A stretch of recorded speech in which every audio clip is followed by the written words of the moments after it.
طيب ما ليش تبكي؟ ما نسيت.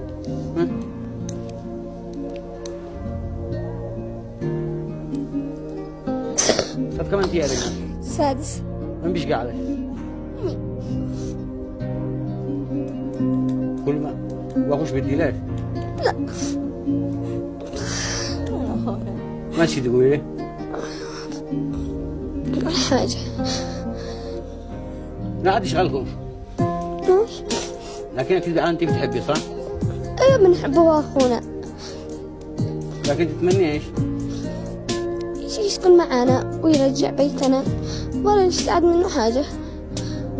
لا حول ولا قوة الا بالله. طبعا هنا في هذه اللحظات بنحاول ان نقول الصورة اللي هي في الاستوديو الى الاخ يوسف. خواتك امك يا رجال الدمعة هذه كم تسوى عندك؟ والله انهم والله لو فرضنا جدل ان البيت حقه يعني اشترى الشرع ما يمكن يفعل هذا يعني. والله مش عارف انا ايش اقول. الموضوع جدا مؤلم وهنا اللي استطعنا ان نفعله اننا نقلنا الصوره كامله ودي اكبر رساله. اذا يا يا اخت فوزيه امامش يوسف.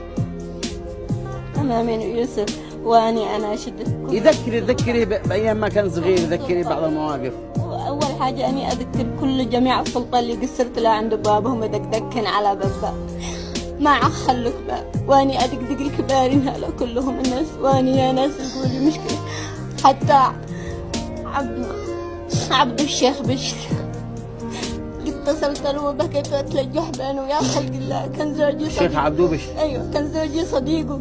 كانوا عمره يروح للروح. كانوا عنده ولا بسرش وما اتصل ولا قلق. هو ينفع الله يصيح داخل مجلس النواب ويقل الحركات لكن ما ينصف المواطنين. ولا خليك واحد اقول لك اني اناشد الله ثم اناشدهم اذا فيهم قل ويعرفوا مين الام ولا مين الرحمه ولا مين الشفقه. 6 بنات خوات اني سيرين. وانتم من بلاد عبدو بشر؟ ايوه احنا من بلاده. احنا وعد مزوج مني. حسبي الله ونعم الوكيل. والله اني قلت اول ما اتصلت له اني ابكى انه يشنقذني اول واحد ولا جاوبش ولا ما عاد ردش علي ابدا. قلت جاوبش لكن اول ايوه اول شيء جاوبني وسمع الشكوى وتعاطف معي ولا يتهمني. والله ما تخرجي من بيتك الا 11 مليون ما هيش بحق الخبر ما هيش حق بهدلتك. طيب مناشدة الشيء واخر شيء ولا عاد حاجه. مناشدة الشيء امي شفت انهم يعني يرحموا بناتي هاله ويرحمونا. من تناشدي؟ اناشد السلطه. اول مرة يوسف خلاص. يوسف أنا قد يعني خلاص قد غسلت يدي من الابن خلاص ما عادش يسأل عني. 4 سنين من يوم ما رجع من السجن قد هل ايش تقدر تفلت لأمك 4 سنة لو هي ما لو تفعل ما فعلت. 4 سنة ما يدق علينا باب أو يقول يما مي حاجتش إلا إذا اتصل لي يسبك. لا الحين هي ما عاد شيء منك يا يوسف. أنا ما أشتي شيء منك إنها تستقر في بيتها. أشتي بيت خواته حتى أنا ما أشتيش منه شيء.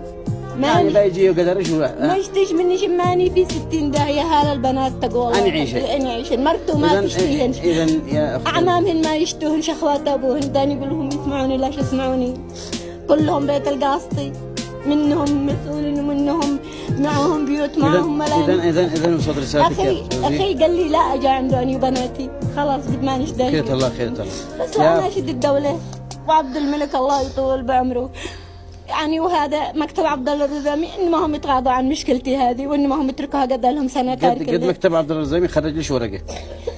قد خرج لي ورقه حتى حق الورقه القديمه اللي عنده في عندهم. دحين ورقي كلهن عندهم ما طيب. بيدي ولا اي دليل. قال ان شاء الله يكون خير وان شاء الله ابو حسين زوقهم ايضا يشوف الموضوع.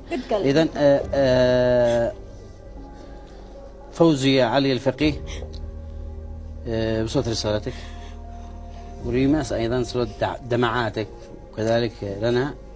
واتمنى ان يوسف اني البنات الكبار ما رضوا يجون معي. قالوا والله ما مستحيل. خيرة الله خلي البيوت باسطوره والجهات المختصه وكل من لجأت لها الاخت فوزية يتفاعل معها. وشكرا لك وشكرا ايضا للمشاهد والمستمع الكريم. واتمنى ان تصل الرساله الى من يهمه الامر والى يوسف تحديدا.